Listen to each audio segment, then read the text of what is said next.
بلکہ رسول اللہ صلی اللہ علیہ وسلم نے فرمایا قیامت کا دن ہوگا جس دن کوئی سایہ نہیں ہوگا، اور حالت کیا ہوگی؟ ستحشرون یوم القیامت حفاتا عراتا غرلا بہما، پاؤں سے ننگے، جسم پہ لباس کوئی نہیں ہوگا، بال بکھرے ہوئے ہوں گے۔ جس طرح انسان غیر مختون پیدا ہوتا ہے ایسی حالت میں پوری دنیا میدان محشر میں آئے گی۔ اور حالت کیا ہوگی؟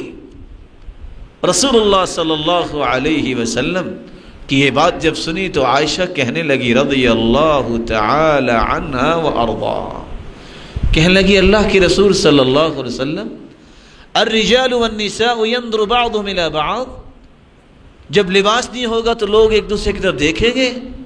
قال یا عائشہ الامر اشد من ان يهمهم ذاك، معاملہ اس سے بڑا ہوگا کسی کو ہوش ہی نہیں ہوگی۔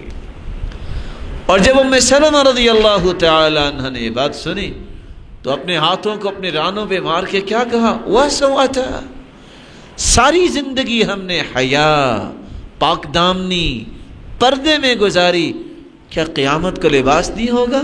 کیا بنے گا؟ تو اللہ کے رسول نے فرمایا شغل الناس، اے ام سلمہ لوگ تو مشغول ہوں گے۔ قلت وما الذی یشغلہم، کس چیز میں مشغول ہوں گے؟ قال نشر الصحائف فيها مثاقل الذر ومثاقل الخردل، جہاں تک نظر جائے گی 99 رجسٹر پھیلے ہوں گے، لا يغادر صغيرة ولا كبيرة الا احصاها، رائی کے دانے کے برابر جو نیکی اور برائی ہوگی اس میں لکھی ہوگی، اس کے حسابات میں بیچارہ کھڑا ہوگا۔